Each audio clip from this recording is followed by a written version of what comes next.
Hey guys, Moneyman300 and got another tuning video here today. Thought I'd go back and revisit D class a little bit. I'm actually going to work my way up through the classes and do a couple different kinds of tunes. I'd like to get some more speed tunes out there, some muscle cars. I really haven't done, I'm not sure I've done a single tune on a muscle car. So you're going to see some muscle cars coming out here, starting with this D class 1970 Challenger. It's a beast in D class. Everybody should have one, and I didn't have one, so I thought I would build it up. I kind of went back and said, hey, what cars am I missing? Where do I have some gaps at? And I definitely have in my lower classes gaps in the speed class. So I'm going to be making some lower class speed, some D, C, and B speed cars.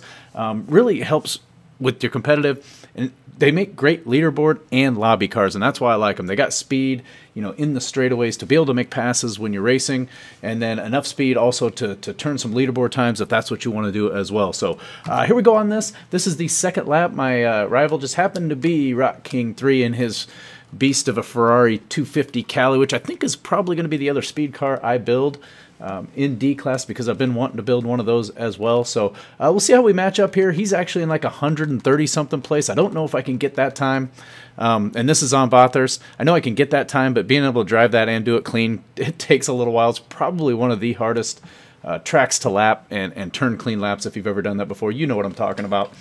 So anyway, let's get on with this here and see what we can do.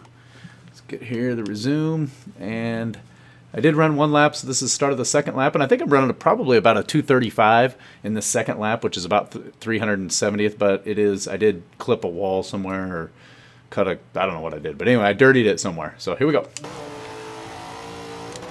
So yeah, just in the 235s. That was a bad break right there. Came out of it okay though. Just had a little bit of early break. Now this is where you can see the speed. We're pretty even right now, but I will start to pull away. You can see them back there. You just, I mean, this car's got some horsepower to it. Got some top end ability.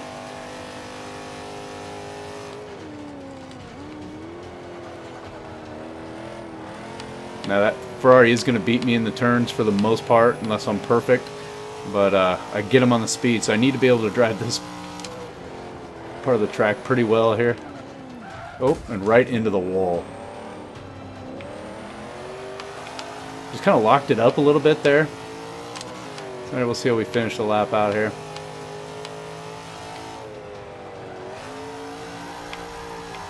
It's going to get a little loose sometimes like that if you get on it too much.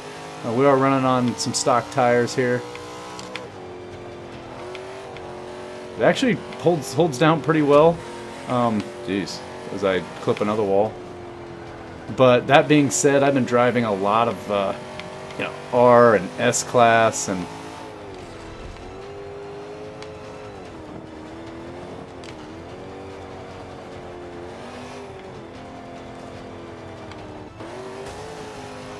a little clip there.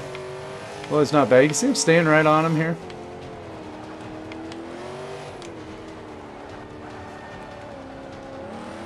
Come out of here, see how far behind them we are. Probably not quite going to catch them on the straightaway. See what we can get here. Might give it one more lap after this and see what we got. About a half a second behind my last lap too, which isn't very good. Kind of messed up a turn at the end of the last lap though, to be honest with you.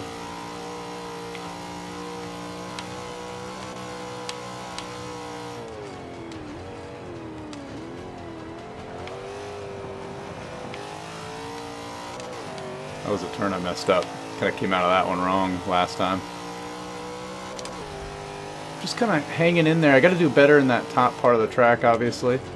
Not hit like every wall. Would be a good start. It's really a pretty easy car to drive for as fast as it is. Just as long as you don't completely hammer it out of the straightaways, you're okay. Ran about the same lap, maybe even a little faster there.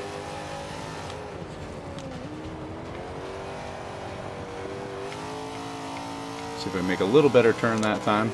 Get ahead of him a little earlier in this straightaway, and then see if I can't drive something up here. So I was, I think it was in the low 235s that time. I'm gonna put you in the 350th range on the leaderboard. What I like about it is I'm able to consistently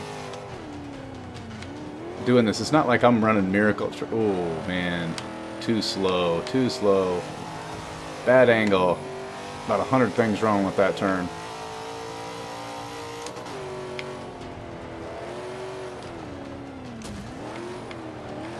It's kind of a big car, so driving it clean through this track is definitely a challenge.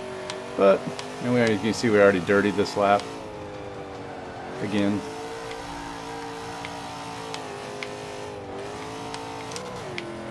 Just trying to kind of drive it through here nicely.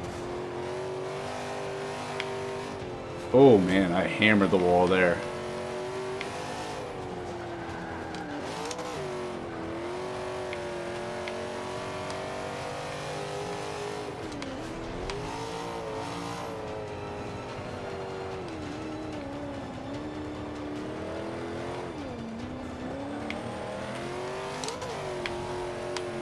Through there, okay.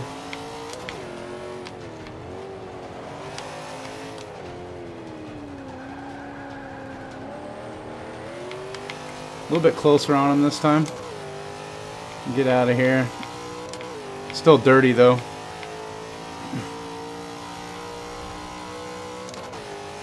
A little bit ahead of my last lap. Should be able to get close to catching him out of this one here.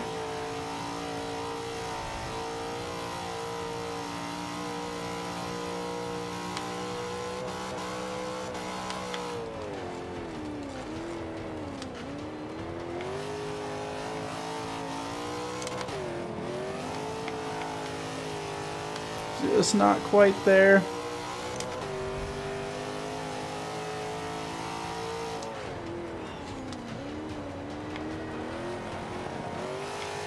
Should be right on his tail.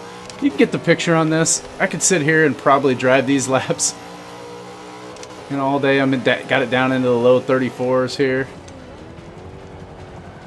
But we'll stop it there. Just gives you a good idea of where we're at. We're in 32, 34, 416. Definitely, and that was bouncing it off a bunch of things. Had a bad second turn in there. This will run, I could run this down in the 232s with just a little bit more effort. I'm not going to sit here all day and do that. I mean, you get the idea of what this thing's capable of. Just to give you an idea of where that's at as I look at Forza stats here. If you haven't looked at ForzaStats.com, that's a place where you can go if you got your computer next to you and kind of look at those leaderboard times and take a look at that. But ForzaStats.com, so I always have that open next to me. So 234, 416 would be, looks like about 200 and about 250th on the leaderboard. So not terrible, and for not a good lap. So this car, beast, right? I mean, I get that thing down into the 232s, and to give you an example, at 232s is going to get you into the, well into the top 100. So 100th is 232, 398. Definitely got that in this car, definitely. A couple extra good turns in there would be good, but I could also drive this track all day long, bouncing off of walls, waiting to get that one nice, perfect, clean lap, and I don't really feel like doing that. So the car is absolutely dialed in the way that I want. So let's go over and take a look at our build and tune here. Finish this out. Okay, so here we are over in the garage. Let's hop in here. There's our paint job. This is just a default paint job. Switch it to blue. I think default's purple. So nothing special on the paint job. I kind of like the classic look of this. Didn't want to really do anything else to it. So let's hop right in here. Some pretty important upgrades in here that really make this car competitive, and starting with the engine conversion. So this one does, in my opinion, need an engine conversion. It actually starts out with a bigger engine. It starts out with a 7-liter V8, just a monster of an engine that it starts out with, but I think that engine isn't well suited for D-Class. I actually tried it with that first, and it just doesn't work. It doesn't fit the gearing you want to do right, and it isn't any faster. So we're over here to this is an engine that you'll see in a lot of builds actually.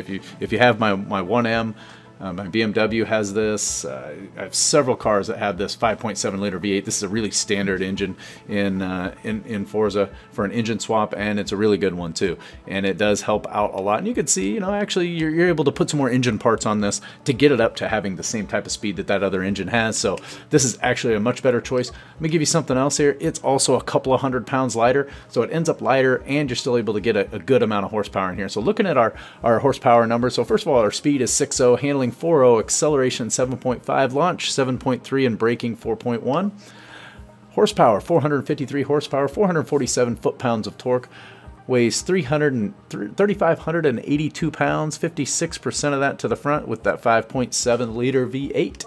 0 to 60 in 6.2 seconds. That seems slow when I think about it. 0 to 100 in 12.1, and the top speed of 162 miles an hour, and there's our braking and our lateral G numbers there. So that's what we have there in the engine upgrade. We also have an aspiration conversion. You'll see this in a lot of the lower classes. This is almost always your best bet for the aspiration conversion. That's the centrifugal supercharger. So I have that on there. So that is all of our engine conversion. So let's hop in over, start at the beginning in the engine area. I don't think I started to do this, you know, and was up in here. I also was here, but 5 horsepower for 4. There was no value in there. So the only thing you did in here, and this is what you always want to do, the first place you want to start is upgrading your turbo. If you did an aspiration conversion, you're always going to get, pretty much always going to get the best. You get 67 horsepower for, we're at 381. I mean, look at that. 67 horsepower for about 20 PI. So you cannot beat that. And that's what gets us to our final number, 453 that we started there. That is the only engine upgrade that I have in there. Platform and handling, we're going to have race brakes, race springs and dampers, race front anti-roll bars, race rear anti-roll bars. There is no chassis. Now this is, usually it's nice to put this in here, and I think it was, I don't remember who I was watching, but generally you're looking for your acceleration number to go up, and it doesn't go up, but it doesn't happen very often. I don't remember if that was something that I saw. I'd like to credit whoever said that, but I don't know who it was. But in any case, it's a heavy car, and I didn't want to add weight to it. And it makes the PI go up, so there was really no value in the roll cage in this car, and you really can't do any weight reductions in here. You could have maybe come in here and take 100 pounds off, but it's just not worth it. So that's where we're at in all of our platform and handling. Let's hop over into the drivetrain area. We do have an upgraded transmission, and we put the 5-speed on there. It's actually a pretty good deal. It actually, I love these things here. It goes down 2 and the car gets better. So it was a 4-speed transmission before that actually did not work out particularly well for this car, and this actually increases the top speed quite a bit, from like 140 to 160, and I really couldn't get over 140 when I had that other transmission in there. So there's that one. If you needed to get to adjustable gear ratios, it's pretty much the same transmission as the Street, but it has adjustable, but you're gonna have to take some horsepower or some tires off or something to be able to do that. So we went with that, and then as always, the race differential in there as well.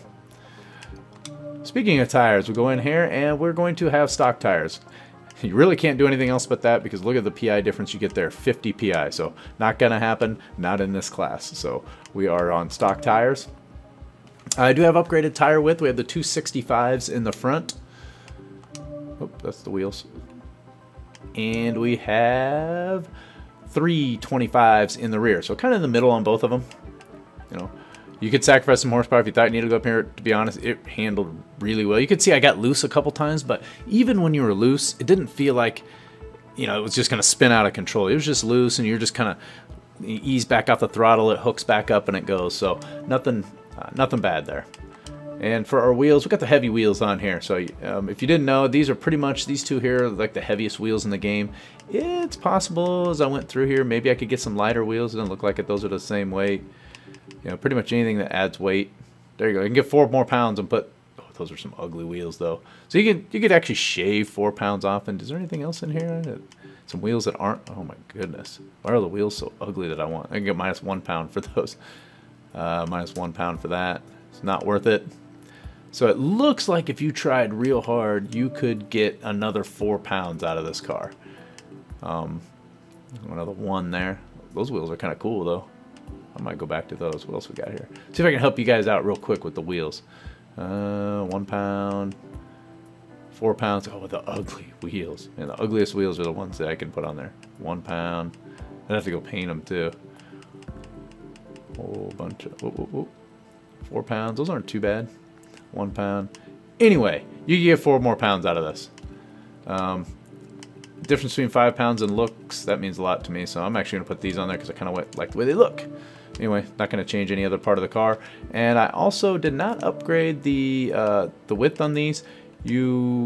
Technically you could, just slightly more weight. I don't know how much more weight that added, so about 3 pounds there, as well as looks like about the same here, another 3 pounds. So I don't think it's really going to help you any to do that, but certainly free to do that if that works for you. And then we have the front arrow and the rear Forza arrow on here, and then what do we have here? Yeah, no hood. Can't put one on there unless you go back and you probably put those other wheels back on there, and you could put one of these on. But if you ever drive in car, these things really obstruct your view. I don't, but I just like the classic look of the hood that's already on there. So that is all of our build and our parts. So let's go take a look at the tune real quick here. 28.5 or 28 and 27.5, pretty standard rear-wheel drive configuration there on the tires. Gearing you cannot change. That is what it is. The alignment, back to having a lot of camber on there. It worked really well. 3.0 and 2.6. That's where I started. This was one of the easiest cars I've had to tune. The build took me a little bit to work out, but the tune, I slapped it together, put on what I thought I wanted on all of these, drove it around the track 2 laps, made 1 adjustment, and we were off and running. I mean, I could see why this car is really good on the leaderboards, because it felt like it was really easy to tune. You know, if you've tuned some other cars and you have an idea of what you want to do with the tune, this one went together really well. So 3.0, negative 3.0, and 2.6, those are the only adjustments I made on this screen. The toe and the caster are both default settings. The roll bars are 25.79 and 18.56. That was a place where I did make some adjustments to. Actually, off of my base, bumped down those front anti-roll bars just to get a little extra turning in there. We are 880 and 708. Again, softened the front springs just a little bit off my base to get to there, and I went the ride height all the way down, and that did not seem to have any negative impact on it, so I left it there. Rebound, I always bump up the rebound stiffness and bump down the bump, so we're at 10.3 and 9.0 on our rebound, and we are 2.3 and 1.4 on the bump. Take all the downforce out of it. This is pretty typical on D-Class. You really don't need it. It's generally more of a PI play just to put the arrow on there, get you a couple extra PI points, and then take as much of this out as you can with 50 and 75. Our brake force is your preference, but it felt really balanced. I did not really have any issues locking them up at 53 and 130. And then the differential, that's way down off of there. We're at 25 and 8 on the differential. So that is all of our build and tune in the race area. This is a beast of a car. I think you're really going to like it. It's almost an essential car, type of car to have in your D-Class, so that when you're down there, if you're racing in some private lobbies and somebody goes to D-Class, or if you're just out there in the hoppers, or maybe you want to go try to set some rivals times, this is the kind of car you're going to want in your arsenal of cars. So we're going to wrap it up with that. That'll do it for this one. Thanks for watching, and we'll catch you guys in the next one. Later.